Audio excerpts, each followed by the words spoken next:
নমস্কার, আপনাদের সবাইকে স্বাগত নানিস কিচেনে। আজকে আমি নতুন একটা আইটেম নিয়ে এসেছি, আপনাদেরকে দেখাবো ডিমের কোরমা। ডিমের কোরমা বানাবার জন্য রসুন, আদা, কাজু বাদাম, পেঁয়াজ, লঙ্কা বেটে নেবো আমি। ডিমটাকে আমি সেদ্ধ করে নিয়েছি, সেদ্ধ করে ছুলে নিয়েছি। এবারে একটু চিড়ে নিয়ে নুন মেখে নেব, নুন মেখে ভেজে নেব।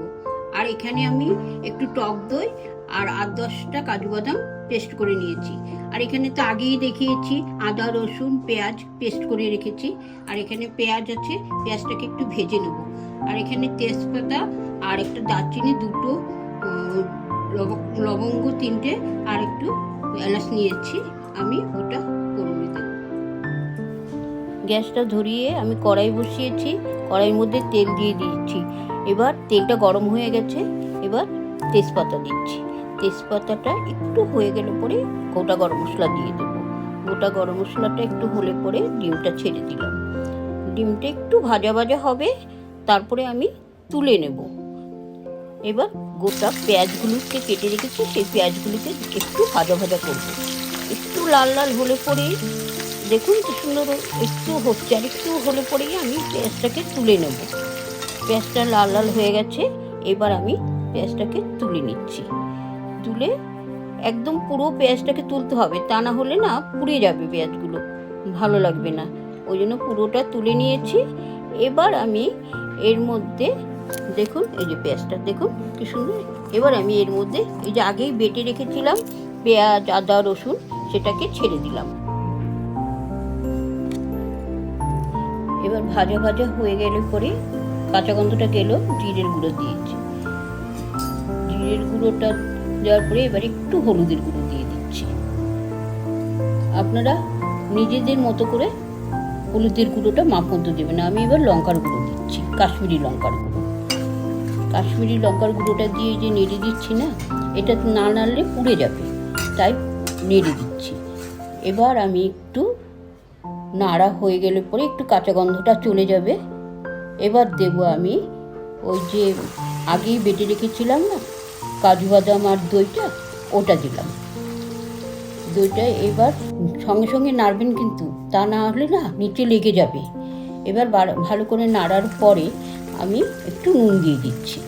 নুনটা আপনারা স্বাদ অনুযায়ী দেবেন। আমি এখানে 2 চামচ দিচ্ছি, আপনারা ওটা স্বাদ অনুযায়ী আপনাদের মতো করে দেবেন।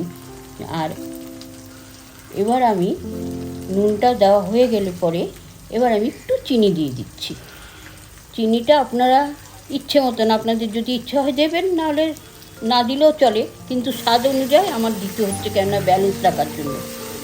হ্যাঁ, এই যে কোকোনাটটা আমি দেখাচ্ছি না, কোকোনাটের পাউডারটা আমি আগের থেকে 4 চামচ নিয়ে একটু উষ্ণ গরম জলে ভিজিয়ে রেখেছিলাম। তারপরে এই বাটিটার মধ্যে আমি একটু দুধ নিয়ে রেখে দেব। এটা নেড়ে চেড়ে এবার ডিমটা আমি দিয়ে দিচ্ছি। ডিমটা দেওয়ার পরে আবার নেড়ে দেবো আমি। এই ডিমটা দিয়ে দিচ্ছি সব ভাজা ভাজা করে। তারপরে আমি নেড়ে চেড়ে ওই বাটিটার মধ্যেই আমি দুধ রেখে দিয়েছি, সেই দুধটা এখন আমি ঢেলে দিচ্ছি। এইবার আবার নাড়বো।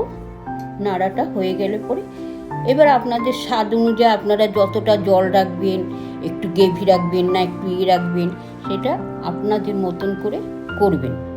হ্যাঁ, এবার আমি এটা নাড়ছি কেন বলুন তো, পুড়ে যাবে, তা না হলে লেগে যাবে, কেননা কাজু বাদাম দেওয়া আছে না, নারকেলের দুধ আছে, ওই জন্য। এবার আমি একটু ঘি দিয়ে দিচ্ছি উপর দিয়ে।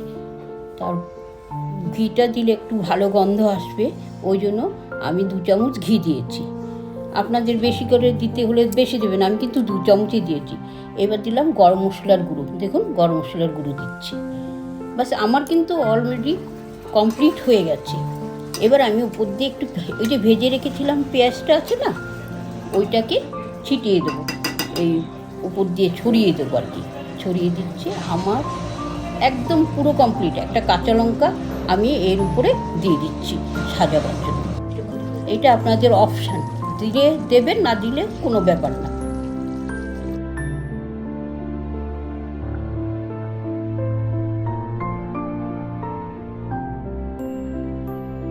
চ্যানেলটাকে সাবস্ক্রাইব করুন, লাইক করুন আর সবার সাথে শেয়ার করুন আর বেল আইকনটাকে ক্লিক করুন যাতে নতুন নতুন আইটেমগুলো আপনারা সহজে পেয়ে যান।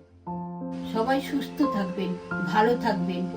আমি আবার একটা নতুন আইটেম নিয়ে আপনাদের কাছে আসবো।